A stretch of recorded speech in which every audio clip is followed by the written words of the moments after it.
Hey everyone, it's Mike with One Mic Out, and I just thought I'd give a little update on things. So I had surgery done a couple weeks ago.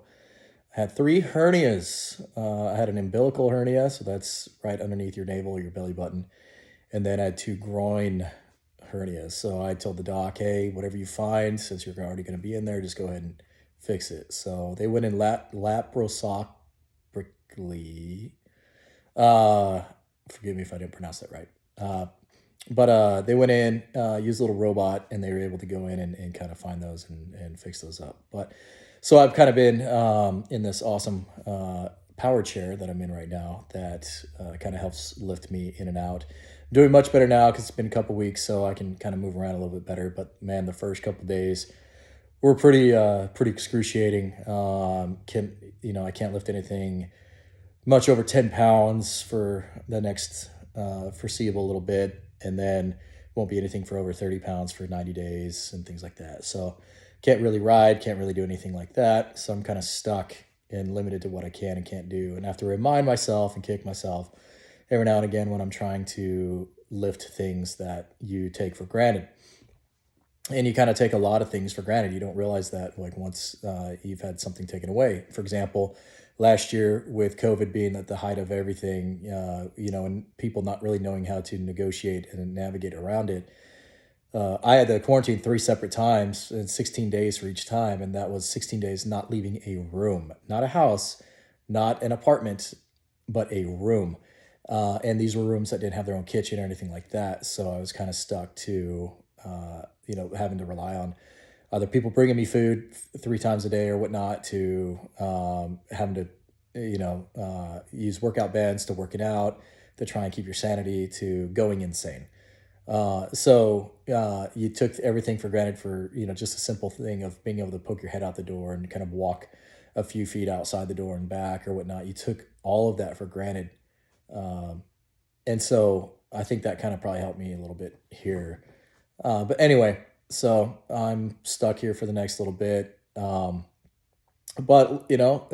look, I've had a chance to look at the news and things like that, and all the craziness. You got different trials that have started and other ones that have come to end, and everyone has their own opinion about it, and everyone's their own social justice warrior and things like that. And it just baffles me, and it makes me laugh now because people are allowing themselves to perpetuate the division that the elite want to essentially have happen to us.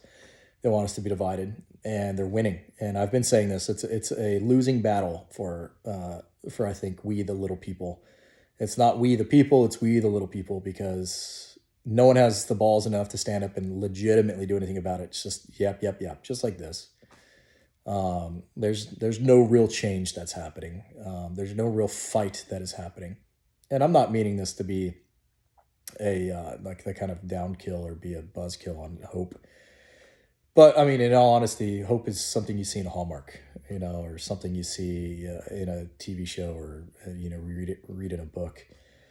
Hope, oftentimes in actual reality, people forget that reality is cruel. Reality is something that is unforgiving. It's we're so acclimated and accustomed to what happens in Hollywood and on television and movies that we forget that reality is oftentimes very evil. And so with what we're seeing, what happened, like you're seeing what will happen, or what is happening, when people get drunk with power. It's happened, for millions of years, for thousands of years. Well, hell, you could say millions of years. I mean, look what happened to the dinosaurs. A damn asteroid came and took them out. Talk about cruel, right? Um, Reality is cruel. That's why we use TV and movies and things like that to escape reality. But what happens is that's supposed to be escape for us. But what happens is people get confused with it actually being reality. And that's where you have people like Alec Baldwin who say a gun just fired by itself and killed somebody. And then you have all the people behind him lining up believing it because they believe that he's a victim now all of a sudden.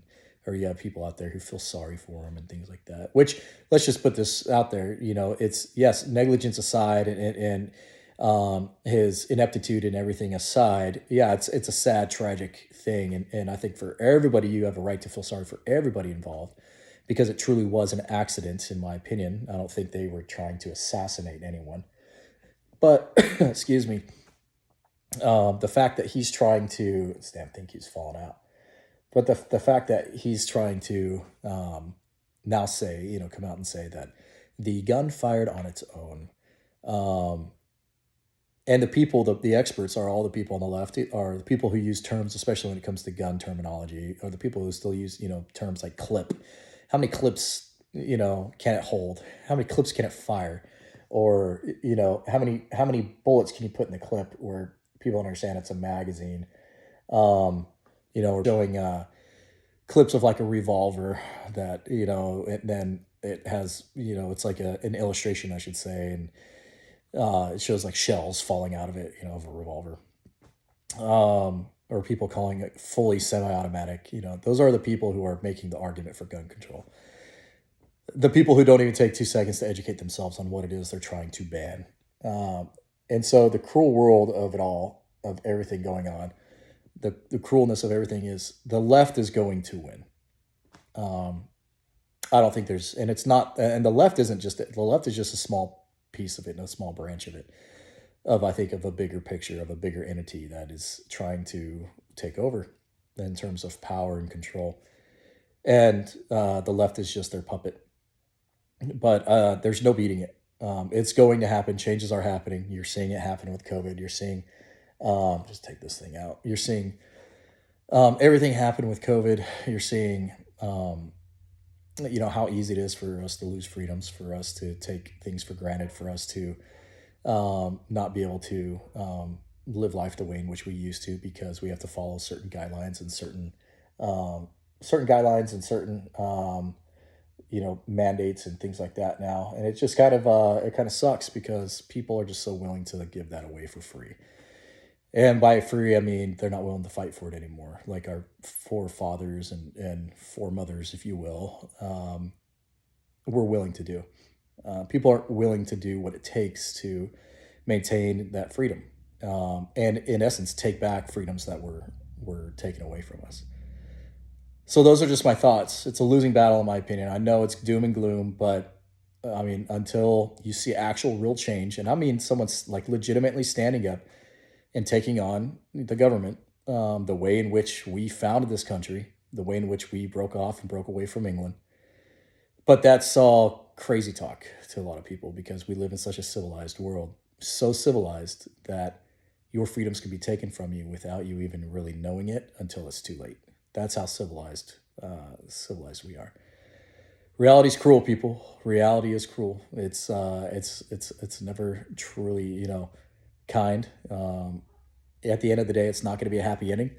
And what I mean by that is, at the end of all of this, if you're supposed to believe the science, the world is supposed to end at some point in time, right?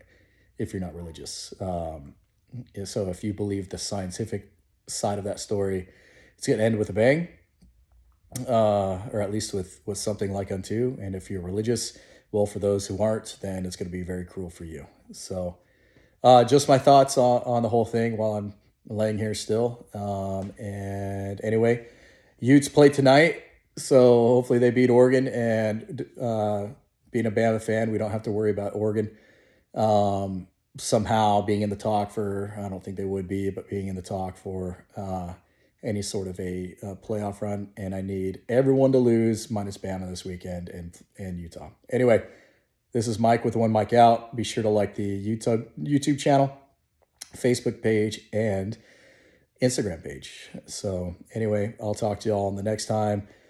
We'll see you then. Go Utes.